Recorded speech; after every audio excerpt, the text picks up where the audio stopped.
তাওহিদ হৃদয় একটা ধন্যবাদ আসলে পেতেই পারেন সবার কাছ থেকে, কারণ ক্রিকেটের প্রতি মানুষের যে অনীহা কিংবা অনাগ্রহ তৈরি হয়েছিল, সেই আগ্রহ কিংবা অ্যাটেনশন পুরোপুরি কেড়ে নিয়েছেন তাওহিদ হৃদয়। এবং আজকে তিনি খেলতে নেমেছিলেন, সবাই দেখছিল যে তাওহিদ হৃদয় খেলতে নেমেছেন, যাকে নিয়ে এত ঘটনা ঘটছে।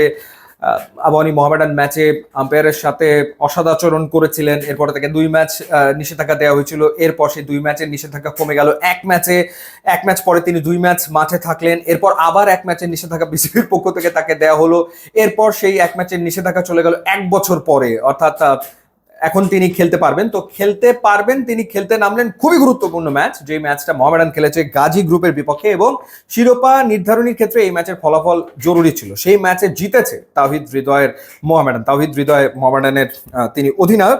সেই ম্যাচ জিতেছে এবং তাওহিদ হৃদয় মোটামুটি একটা ইনিংস খেলেছেন।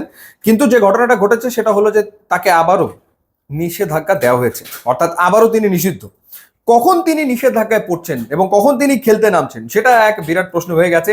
এবং তাওহিদ হৃদয়ের কারণে যেই ঘটনাটা ঘটেছে, আমরা দেখলাম যে ক্রিকেটাররা এসে হাজির হলো। তামিম ইকবাল তিনি অসুস্থতা থেকে সেরে উঠে প্রথমবার সংবাদ সম্মেলনে এসে তাওহিদ হৃদয়ের প্রসঙ্গে কথা বলেন। আরো দুটো বিষয়ে তিনি কথা বলেছেন, তার কারণে নানা রকমের মিটিং করতে হয়েছে।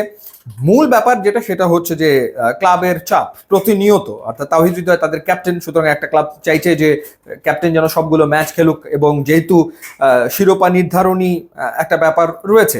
তো গাজী গ্রুপ ক্রিকেটার্সের বিপক্ষে তাওহিদ হৃদয় খেলতে নামলেন, তিনি আউট হলেন ওয়াসি আহমেদের বলে। যখন তিনি আউট হলেন, আউট হওয়ার পর তিনি আসলে যে রিয়াকশনটা দেখিয়েছেন, তার যে প্রতিক্রিয়া তিনি মাঠে দেখিয়েছেন, সেটার কারণে তাকে 10,000 টাকা জরিমানা করা হয়েছে এবং একটা ডিমেরিট পয়েন্ট তিনি পেয়েছেন, যে আচরণ তিনি দেখিয়েছেন আউট হয়ে যাওয়ার পর। তো কি হয়েছে, এই একটা ডিমেরিট পয়েন্ট পাওয়ার পর তার টোটাল ডিমেরিট পয়েন্টের সংখ্যা হয়ে গেছে 8।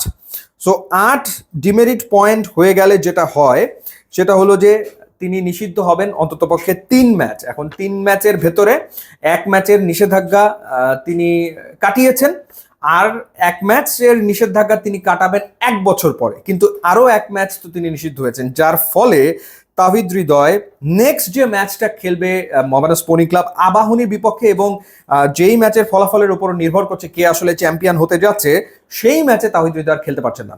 সেই ম্যাচে তাওহিদ হৃদয় খেলতে পারছেন না। ইন্টারেস্টিং ব্যাপার হচ্ছে, তাকে যে শাস্তি দেওয়া হলো 10,000 টাকা জরিমানা এবং 1 ডিমেরিট পয়েন্ট, তিনি এরপরে ম্যাচ শেষে শুনানিতে আসেননি, যেটা খুব অবাক হওয়ার মতো ব্যাপার।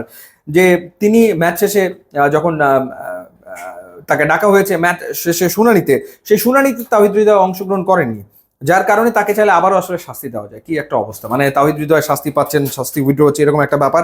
আবার এখন অনেকে বলছে যে আবাহনীর বিপক্ষে ম্যাচ, এটা আসলে একটা জেদাজেদির পর্যায়ে পৌঁছে গেছে। তাওহিদ হৃদয় খেলতে পারবেন, তাকে খেলতে দেওয়া হবে, তাকে খেলতে দেওয়া হবে না, মোহামেডান থেকে চাপ রয়েছে, তাকে খেলতেই হবে। আবার আবাহনী কিংবা অন্যান্য ক্লাবগুলো একজোট হয়ে যে না, কেমন করে হয়, যেহেতু আম্পায়ারের সিদ্ধান্ত, সেই সিদ্ধান্তই রাখতে হবে, সুতরাং তাকে নিষেধাজ্ঞা দিতে হবে। এবং এর ভেতরে তিনি আবার এই ঘটনা ঘটিয়েছেন, সুতরাং তিনি নিষিদ্ধ। ঘটনা হচ্ছে এই, আবাহনীর বিপক্ষে গুরুত্বপূর্ণ ম্যাচে তাওহিদ হৃদয় আসলে খেলতে পারছেন না, তিনি নিষিদ্ধ হয়েছেন আবারও। সো দেখা যাক আবারও কোনো কারণে তার এই নিষেধাজ্ঞা উঠে যায় কিনা এবং তিনি আবাহনীর বিপক্ষে মাঠে নামতে পারেন কিনা। ইউটিউব ইনস্টাগ্রাম লিঙ্ক আছে, যোগ দিলে খুবই খুশি হবেন। Thanks for watching.